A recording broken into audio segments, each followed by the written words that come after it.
Hello, everybody. Welcome back to the show. Greedy Billionaires presents me and Grandma. We got Plain Jane in the building. How you doing, Grandma? I'm doing fine. Thank you for asking. Once again, it is another day. Woke up. It's beautiful. As you see, we have the mountains behind us. We're in the Rocky Mountains. It was just snowing. Do you remember the snow, Grandma? Yes. Yes. So today, we're gonna be talking about family and stuff like that. So I have a part from my book, a scripture from my book, and we're gonna go off of that. So, because me and Grandma are working on a book together. This is one of the passages from the book. It says, "Continue to love your family abundantly, even if love is not given. For your mind can be a prison, lost in the depths of sadness and sorrow, longing for love where love is not given." Okay? Good. Never keep trying to be a part of something that is broken. You must allow time for them to fix their own broken self. Do not lose yourselves in the thoughts of disparity for a situation in which one cannot be, for your vision may only make sense to you, not me. So, in other words,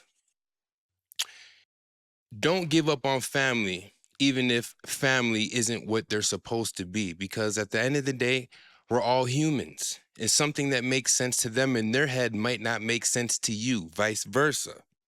You know what I mean, Grandma? It's almost the same as my quote, my favorite saying: "Judge not, for you shall be judged. For as you judge, you shall be judged." Absolutely. So you must give people time to work on their self because a lot of people are broken. And a lot of it starts with family before it even gets to friends. Um, Family can be discouraging, family can be non-supportive, but that doesn't mean that the link with family should be forever broken permanently. You have to give people a chance to build, to become one with their selves. Will it happen? Maybe not, but that's not on you to judge. For we are all humans, and the human race is very Fragile? fragile, sneaky, um, opinionated about everything that you try to do because people live their own life separately, thinking that your life collides or is similar to theirs, but it's not. For we have different actions and different outcomes with everything that we do in life. As a parent, all I can do is give my kids knowledge and guidance to try to guide them through whatever situations that they're going to come into with life. I can't just say, hey, don't do this or you can't do that because of what I went through, for it might not be the same outcome. Right, Grandma? Right. Exactly. What do you have to say about family?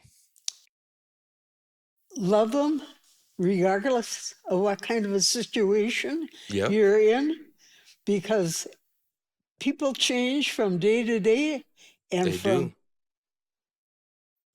from good to bad, bad to good.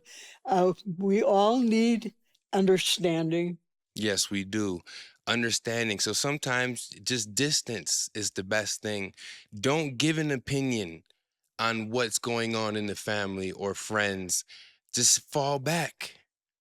Don't cast judgment upon anybody, for you do not know what they're going through mentally, emotionally. They might be drained from life. The suicide rate is up very high, Grandma. Ooh, A lot of younger kids are oh, killing themselves. And you start to ask yourself, where are the parents?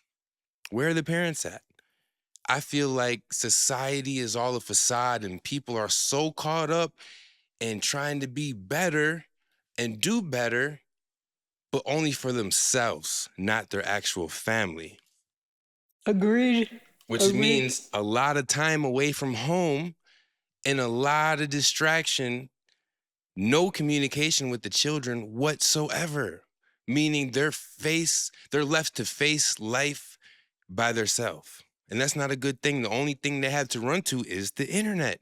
The phones, TikTok, Instagram, and everything nowadays is just so degrading and so negative, and it's glorified and looked upon to do stupid stuff as, hey, that's fun. Let's everybody do it. This is a new trend. Let's go smack the teacher. But now everyone's smacking teachers.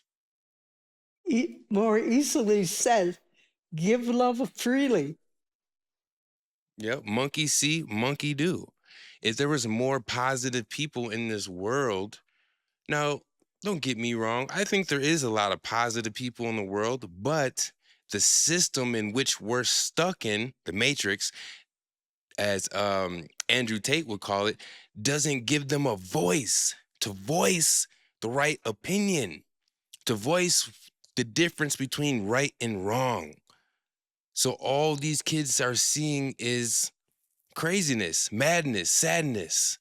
There's no more love to give. There's no more love, reciprocated from where it comes from. It's just not given at all.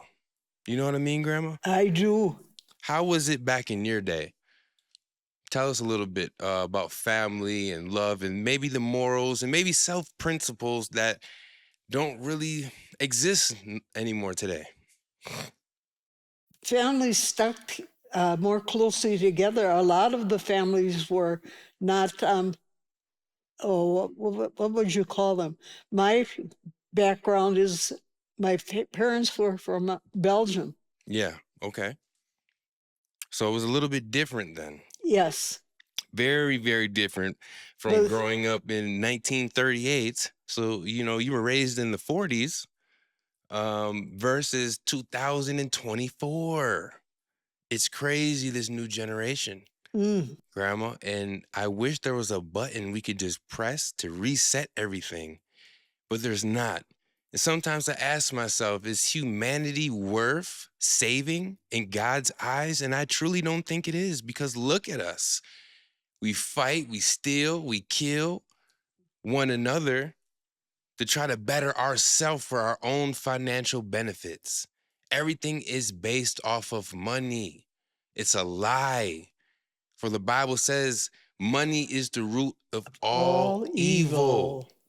Come on, man. I sit and I think sometimes, what if money didn't exist?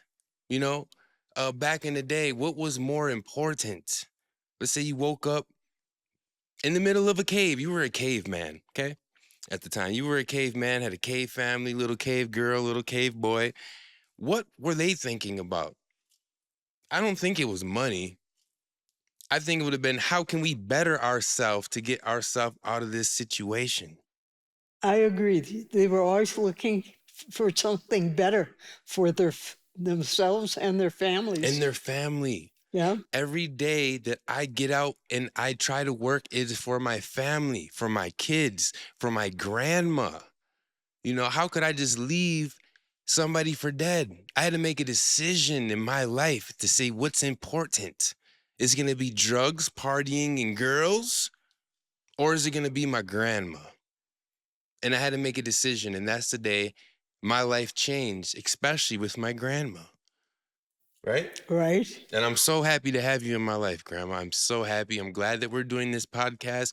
I'm glad that we made sense of this. I'm so glad that family is so important to you. It is. A lot of young people walk right away from their family. Yep, they do. And like you said, the more older you get, the more useless you are. But useless in somebody else's mind, for you are more knowledgeable, useful of knowledge. You might be useless of actions, but you're very useful of knowledge. And that's what people fail to realize you need to continue in life. Talking to my grandma is like talking to the future and the past and the present at the same time. You can't beat that. Boy, that's really knowledgeable. It is. It is. And I learn a lot from you, Grandma. I really do. I see who's there for you, who's not. I've seen all the things that you've done in life and what was appreciated, what was not. There was a time in life where I wasn't so appreciative of you. I was a spoiled little brat. Because my grandma would give us anything if it was her last dollar. And I knew that. So I would always go ask my grandma for money, 14, 15, 16, and she would say yes. And even if she didn't want to, and she cried because she was stressed out about it, she still gave it. And I remember the last time I stopped asking you for money. I remember, I think I was 16, 17, and I wanted to buy an old school Mustang Shelby. And I think I asked you for a couple thousand. And you started crying and bawling and said you didn't have it. And that was the moment I said to myself, what are you doing? At the age you are asking your grandma for money still. And I didn't like to see you crying like that. So I never asked you for another dollar again. No matter how stressed I was or what bill I needed to pay as I got older, I never asked you again. Never. You know? Because as an adult, you have to find a way to make a way for yourself. And when it's always given to you, you are spoiled. You know, it might not even be a lot of money, but you come from privilege because you don't have to worry about the thought of getting kicked out. And it's not the actions of getting kicked out which mess with you, it's the thought, the stress that comes with the thinking. Oh man, I got 3 days to pay this. I'm about to get kicked out. Da, da, da, da. Getting kicked out doesn't feel so bad. I'd rather get kicked out versus have to live with the thoughts of not being able to generate the money and the stress and not being able to breathe or sleep at night because of all of the stress of what's about to come. When you get kicked out, it all goes away because now you got to try to find a different situation. But Well, it's the leading up part to that. well said. You know, I love your glasses, Grandma. You got the Versace glasses on. Sorry to get off subject. I love it. I love it. They're I looking do good. too. It makes me feel like I'm something. Somebody. You were born somebody. This the plain Jane, but there's nothing plain about her. Only the name. You know, you got the greedy billionaire sweater on too. I got the greedy billionaire shirt. We're just greedy billionaires around here, isn't that right? By the way, follow her on Instagram at Billionaire Grandma and TikTok, Billionaire Grandma, YouTube, Billionaire Grandma, right? All Right, over the internet, all right. over the world. Let it be known. But back to what we were talking about, friends and family. And when I say don't judge others, because you never know what they're going through and don't hold them accountable. And a lot of the times it's drugs and addiction. And, you know, I come from a family of addicts, so I have an addictive personality. You know, my dad, for instance, you know, my dad used to do a lot of coke. And I think in the 80s, people smoked crack. That was the high. That was the new designer drug that hit the street in the 80s. You know, my mom too. But my mom had the kids and this and that, and she was able to shake the addiction. But my dad, it was a my dad, it was you know, my dad was a Mac, and he wasn't able to shake it like my mom did, and it was always a struggle, a lifetime struggle, and I never really knew that. And I had a cocaine addiction, Grandma. I did not know I that. did. I was doing cocaine every day. I was doing so much cocaine, and I don't care. I'm free to talk about it because I am drug free today, and I don't do no more drugs thanks to this lady. She saved my life. You saved my life, Grandma. Thank you. I used to do so much cocaine to where I couldn't breathe, and I used to ride around with toilet paper roll just to blow my nose every 30 seconds. I sit back and I look at that like, how stupid could you be? Mm. But I never knew the history that came with that drug. I never knew my dad was doing it. I didn't know my mom was doing it. Ooh. You know, I didn't know that how strong genetically, um, you know, that when you go back, when you backtrack, we say, where does this addictive personality come from? It's generational curses, things that we can't see on the outside, but it's on the inside. And it doesn't have to be drugs. It could be soda. It could be candy. It could be chocolate. Everybody has an addiction. I used to wake up and drink syrup every day, syrup and pop Percocets. And I asked myself, one day I was driving, I said, man, my conscious, subconscious said, throw the cup out the window. I said, why would I do that? And that voice said to me, I call it God. He said, because prove to yourself that you're stronger mentally than this drink is. Mm. And at that point, I threw it out the window, you know? But to shake the drink, then I started popping Percocets. I had a hurt back, and then I started having stomach issues. I ended up in the hospital more than a handful of times, more than two handfuls of times before I had to actually learn my lesson. And then, of course, the drinking that comes with the cocaine use. You're on cocaine, you can drink as much as you want to and not feel anything. But you're gonna wake up the next morning and feel that you're gonna regret everything you did the night before. That was a whole another stage in my life that I'm glad that I'm past, and I can sit here and talk about it and not be scared to talk about it like others are. I'm real with myself, and I'm gonna be real with you because I want to help others to get to achieve the happiness that I've achieved, and grandma the happiness that she's achieved. Right. At Yeah. 86, she can still smile after all that she's been through. And that should be able to give you the courage and be able to be happy as a younger person to be able to do so many things that she isn't able to do and still smiles. Because life isn't about what you can do, it's how you do it when you do what you do. Be in love with yourself, love yourself.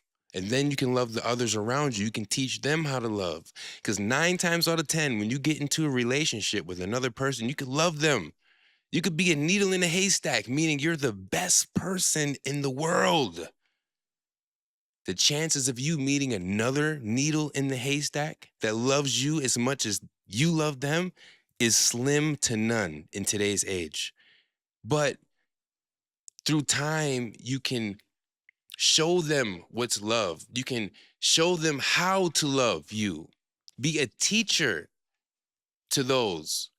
We're not better than them. You're not better than them. You just have more control over your mental thoughts to where you can show somebody else if you love them enough and take the time. Because it takes time and patience to show somebody how to properly love somebody yourself. What do you think, Grandma? I don't know. My favorite saying is, if at first you don't succeed, try again. And keep trying and never give up, because when you truly love somebody, there could be 1,000 reasons for you to leave, but you always find that one reason to stay. Especially when you really love somebody. It's like Bonnie and Clyde. She was a small town girl. Remember Bonnie and Yes, Clyde? I do. She was a small time girl when she met Clyde. And Clyde came to her and she fell in love. And Clyde had on the suits and some money and a nice car. And he said, hey, I rob banks for a living. And she said, what? He said, I rob banks. And guess what? Bonnie loved him so much that she went with him and she started robbing banks with him. When somebody loves you, they'll do anything for you, with you, positive or negative. Try to be positive, though. We don't promote negativity over here, but love is love. And she loved him so much that she was willing to rob banks and die with him because she knew she would be with him in the end in a whole nother spiritual world that we can't visually see right now. But it is here. I didn't even know that, Didn't know what? but the story behind Bonnie and Clyde. Oh, yeah, yep. She was a small time gal, Grandma. And she wanted to be with him. And he said, hey, baby, I'm on the road. And the show don't stop over here. I'm headed there. And she said, I want to come with you. Don't leave me. She went with him, and he gave her a gun, showed her how to shoot, and that was that. Oh my gosh. Yep, man. They got the car in some museum. It was shot up, I think, 90 times. Bullet holes all through it. They both died. And But I didn't know that either. yep, they died together, like they both wanted, because they loved each other. So um, to me, a smart individual knows when somebody loves them and when somebody doesn't love them. Don't lie to yourself to try to make something happen that is not meant to be. Because a lot of people do that. They say, "Oh, well, he beats me, he hits me, but if he didn't love me so much, he wouldn't get as mad as he gets." False. He just he has anger issues, and he doesn't truly love his own self, and he's jealous. And if he doesn't love himself, he can't love you, and it's never gonna work. There's all type of other ultimatums, and there's all type of ways to deal with situations. But when things keep getting out of control and out of hand, and and there's no longer a way to control it, or you just see it's not getting better, it's getting worse, it's time to leave the relationship. And I don't want to say go find better, because it's not about going to find the next, for the next will find you when you're not looking. You have to wait on God, you have to wait on time, you have to wait on your spirit to heal. Don't just bounce from one to the next, Grandma? I know. And people are I so afraid of being alone. They're so afraid of being alone that they just pick up anybody that has a smiling face and makes them feel good momentarily with a hidden agenda. The devil in disguise. So many people end up with the devil in disguise. mm, everybody wants somebody in their life to love them unconditionally. Yeah, they do, and the less you care about what others think about you, the more you're able to love yourself, because you're not worried about the nonsense. And um being around, my grandma growing up and other loving individuals taught me how to love. And just this part of my life is teaching me a whole lot of how to love each other as well. Like I said, not a lot of people can do what I do with my grandma at the age that I am at, you know? I lost my dad and my brother in 2012, and I lost a lot of feeling, and I was numb to a lot of stuff. And I just didn't care. I used to stare at the wall for hours, Grandma. Just picture having a brother, a sibling you talk to every day. You laugh, you smile, you watch TVs. This is a part of your everyday life, Grandma.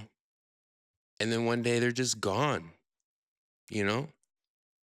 They're just gone. They're not there anymore. And I used to just go home and stare at the wall because I didn't know what to do. But I always had custody of my kids, full custody, from the age of 2. So I had to balance that also with I had to balance that pain that I endured at the same time as take care of my kids and try to raise them the right way. And I'll admit it, I wasn't the best person for the first couple of years after that. I didn't really care about Christmas or birthdays, and I wasn't happy. It took a lot for me to become happy again. And I got happy when I started traveling. I think I went on a cruise ship, left out of Miami, went to Jamaica. And it was so beautiful. I was so happy. I forgot about everything. I was able to smile and be there in the moment because there were so many things I would do, but mentally, I'm thinking my conscience is conscious of my conscience, if that makes sense to you. So the whole time, I'm not actually in the moment of things. I'm thinking about what's going on in the moment that I'm actually in. So I wasn't able to enjoy it.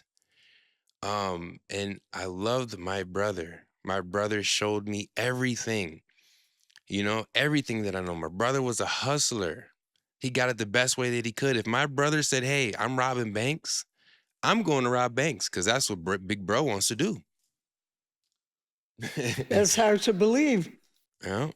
Um, that somebody would have that much influence on you. yep, I loved my brother, and we get pulled over, he'd be riding with some weed. I say, give it to me, because I didn't want brother to get in trouble. That's just how I was. I've always been very loving and solid, and I never did anybody wrong that I loved. If I mess with you, I mess with you the long way, not the short way. I go all the way. And that's why am the way that I am with you, grandma, because we're in it until we're not in it no more. Thank you for And that. we're building a legacy right here. This is a legacy for years to go on. Even after you're not here, even when I'm not here. We're making a memorable experience, and what else can we do but spread positivity to the world and the rest of the others that are depressed or they don't know what to do.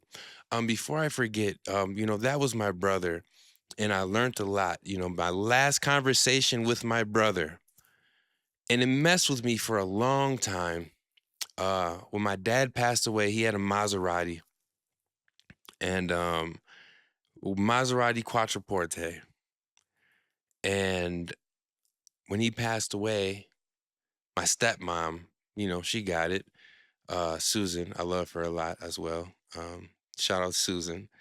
Um, she got the car, and I told her and my brother, if you ever decide to sell it to me so I can have my dad's car. I would love to have it.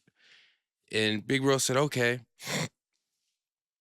And a couple months went past. I come to find out, I don't blame Susan, because Susan was, she was hurting. She needed some money. And my brother, I blamed him more than anything. They sold the car and didn't say nothing to me.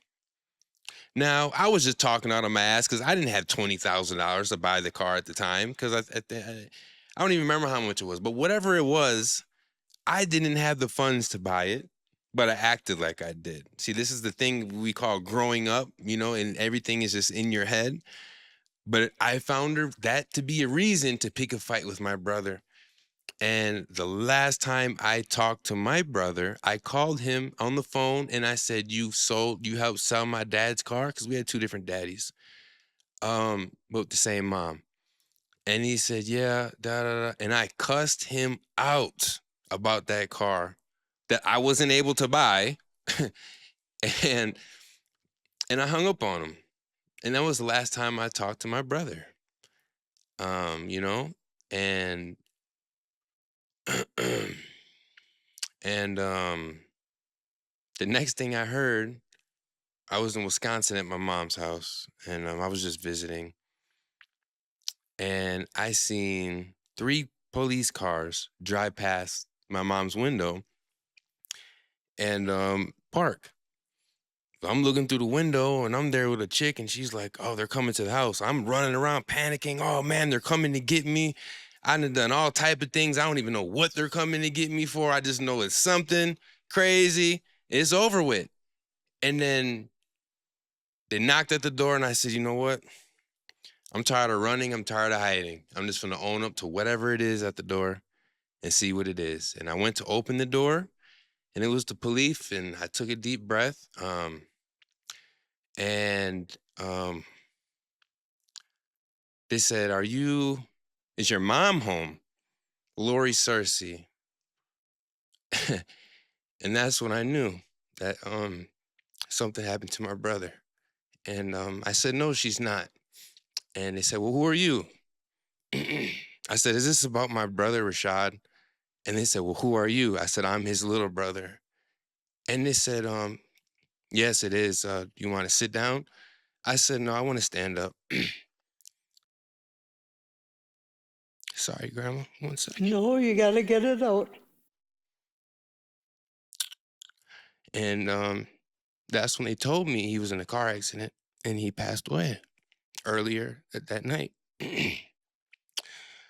And it killed me on the inside for years that I cussed him out, you know.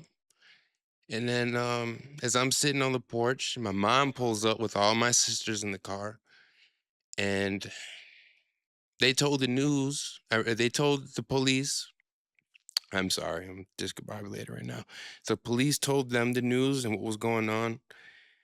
I think it was my sister Deandra Asia, just started screaming, screams of horrors, like someone was being brutally murdered. And I never forget those screams, you know? And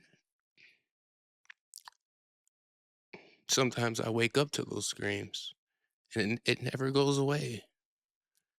Um, but I found a way to grow and not blame myself for it, you know? Because without my brother or my dad, I wouldn't be anybody, I wouldn't be nothing.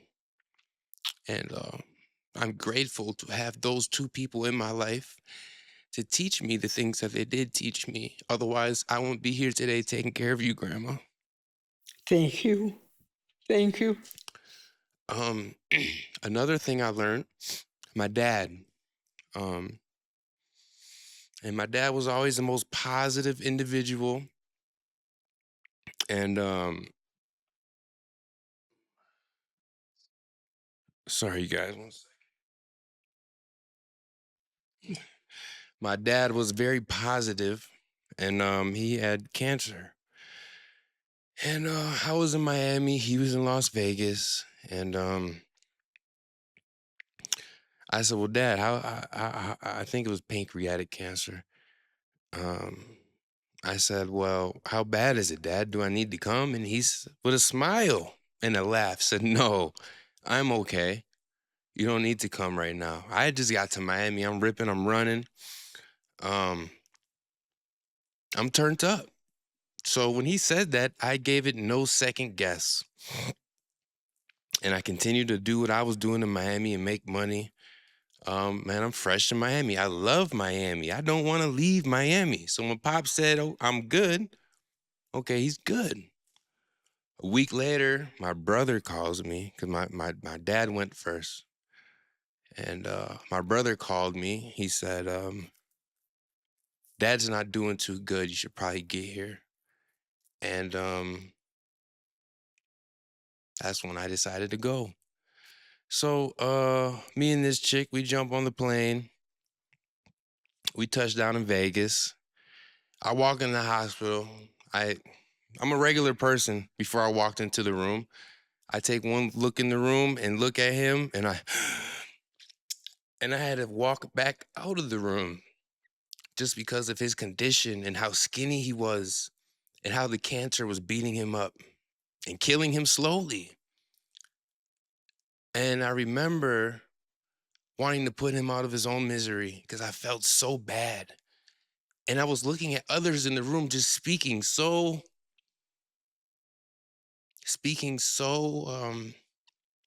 regular. Nonchalant. Like there was like this man isn't here dying. And I remember him so thirsty, but they won't give him water, just ice chips. Just little ice chips. And man, it was killing me, Grandma. I believe. And you know, cause this is my dad. You know, I learned everything from my dad. And he was the flyest, biggest Mac, you know, ever known. He had a little walk to him. He swung his arm and his leg. Man, Oh, Daddy was fly. He was cool. Despite, you know, the problems he went through in life, he's the most positive individual I ever met, which mm, taught me to be strong through any negative situation, to be positive. And, you know, I sat there with him. And I said, "I'm not leaving until he goes," because he was on the way out. And I had just got this girl that I had a lot of feelings for. I'm not gonna lie, you know. And she was out there with me, but she had to go to work that night. And she got off at 6 in the morning. And she called me. She said, "Can you come pick me up and drop me off?" And I said, "I'm here with my dad. Can I call you a taxi?" because Uber wasn't around, and she made a big fit about it. Oh, you're gonna put me in a taxi, da da da. Of course, she's not understanding to me or my situation and my dad because it's not her dad. Don't ever think somebody cares as much as you care about a situation that only has to do with you, because they don't. That's what I learned. Um, so what do? I left, picked her up, and dropped her off. It took me 20 minutes, maybe 30 max. I got back to the hospital. he, he was gone already. He was gone already. So, one thing that I learned was my careness for others left me without myself. You're what? My careness for others, meaning Caring, I cared caring so for. much about this girl being mad and having to take a taxi that I left my own situation to try to make her happy, to get back to my situation to be unhappy. But she didn't have to take a taxi. No, she was happy. She got home. I picked her up and dropped her off.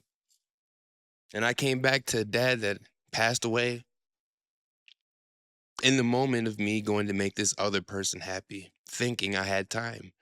But we don't have time, you know? And right when you think you know it, you don't. You don't. You don't got it figured out. You don't got it figured out until it's figured out. Unless that makes sense to you. Um, so those are two, and my dad and brother passed away, I think 4 months apart. And it tore me up on the inside, man. It really did.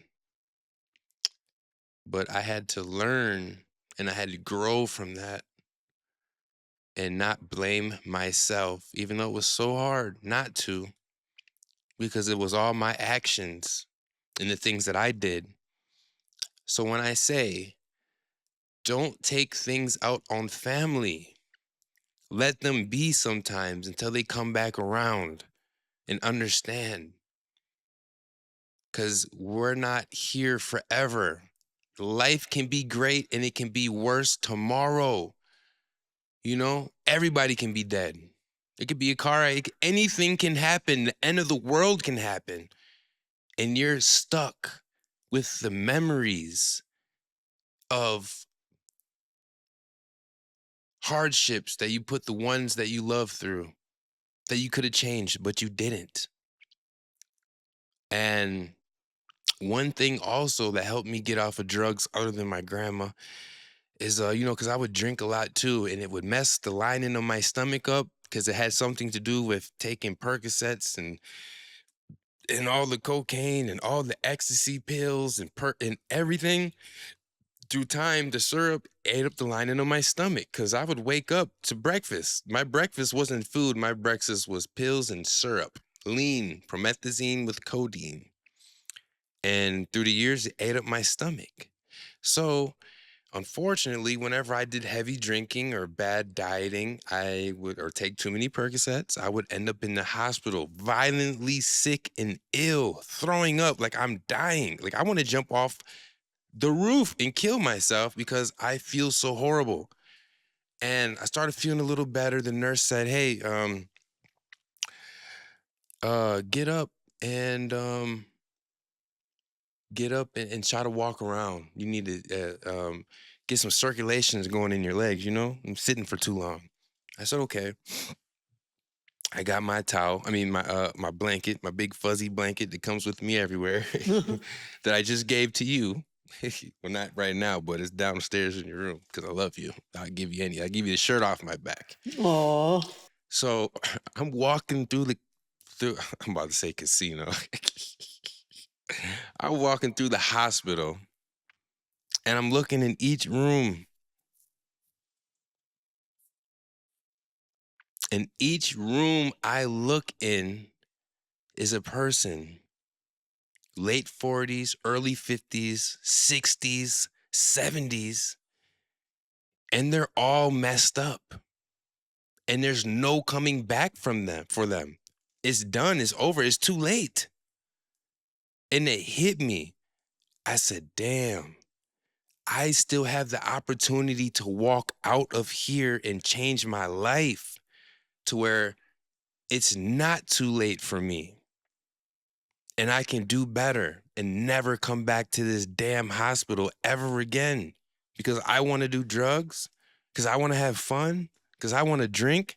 It's not worth it because that day is going to come for us all. And I think every drug addict or drug abuser, alcoholic knows the day is coming in which you're doomed. There's no saving it. You can't get your kidneys back. You can't get your liver back. You can't get a stomach back. And my dad, I love you, Grandma. It's okay. I love you, I wish things could have been better for you. Well, it made me the man that I am today, Grandma. Thank you for that. That's encouraging, even if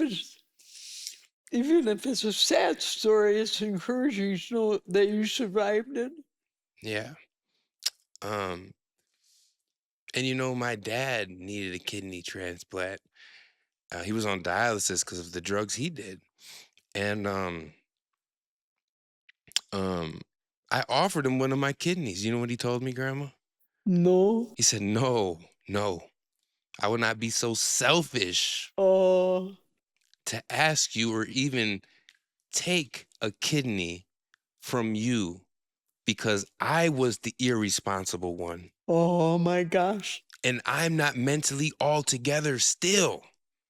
How dare I take your kidney when you're so giving? I looked at him, I said, but Dad, you only need one kidney, right? He said, that's what the doctors say. Truth is, you need every part in your body, and that's why God gave it to you, not to take it out and give it to somebody else. He said, I'm on the kidney transplant list, and we'll see how it goes. And it just never came. Well, that's a whole nother story. But that's life, and life can be bad at times. Life can be horrible, but you still need to find a way to make the good out of bad. And you might see me working out here and there, Grandma. It's not because I want to work out, it's because I need to. Because mentally, sometimes It gets to be too much. it gets to be too much, and I start going all over. My brain is everywhere, my thoughts, and I can't control them. And I say, you know what? Go work out. Go read a book. Just doing this podcast right now and getting all this out made me feel 10 times better. To where, I'm not gonna lie. The other day I thought about taking a drink, and I've been more than 3 months clean, and I didn't. I'm so proud of myself, and I thought that mentally I had beat it, but I didn't because just like a thief in the night, it popped back up in the back of my head. I said, "Damn, where did this come from?" I think it's boredom, or the thought of not being able to do certain things when others do. And this right here just reset me again. I don't need none of that. I don't need no Good for substances. It's you. the devil. It's the devil is a lie. The more powerful you are as a person, the more the devil tries to destroy your character. For the world will give you things to destroy yourself. It's all a test. It's all a game. I just read a thing that said the owners of McDonald's doesn't eat his own food. Um, the owner of Coca-Cola doesn't drink his own soda, nor let his kids drink it. How dare he? Because it's drugs and it's poison and it's killing us. The food, it's in the food. And we're so messed up as a society.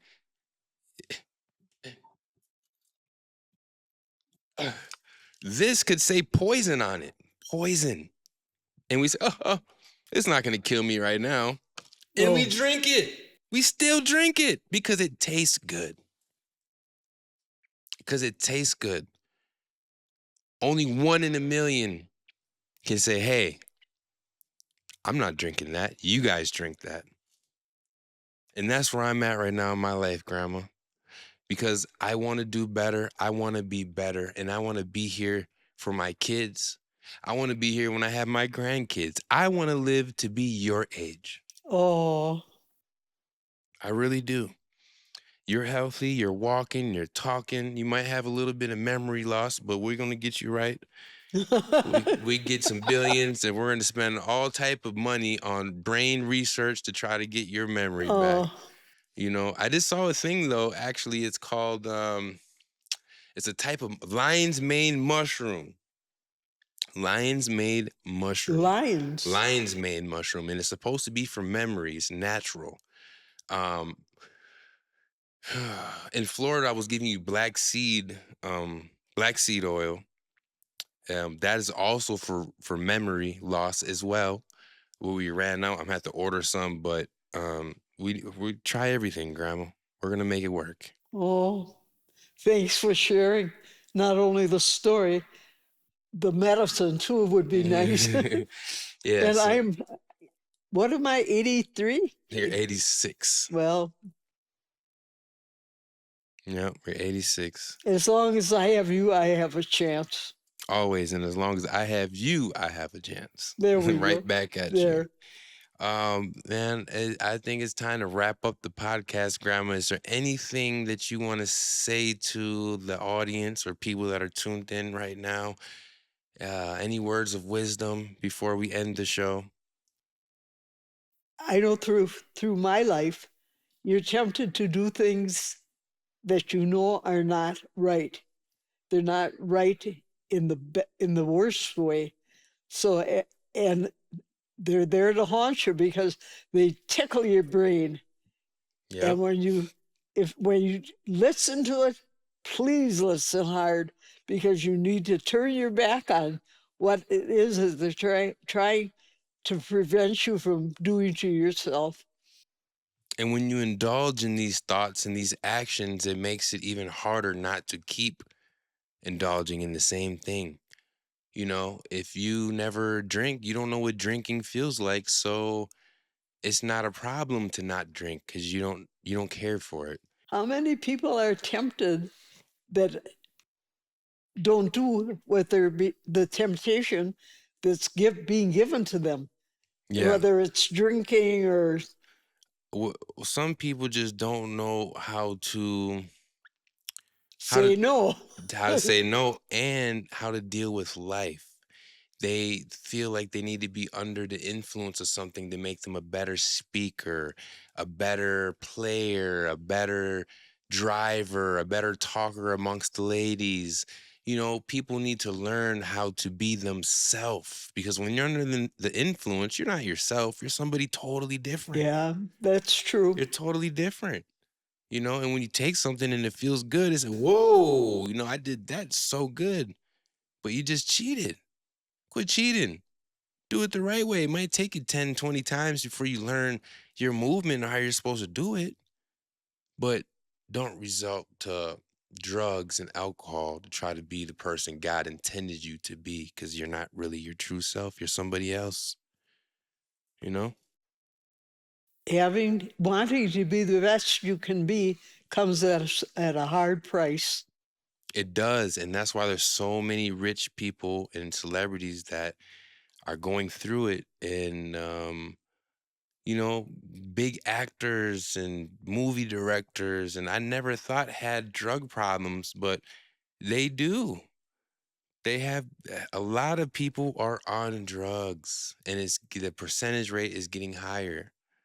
I think it's safe to say 80% of the population are on drugs or alcohol. Ooh, That's a high I was number. just going to say the same thing. That's a Pirates of high. the Pirates of the Caribbean.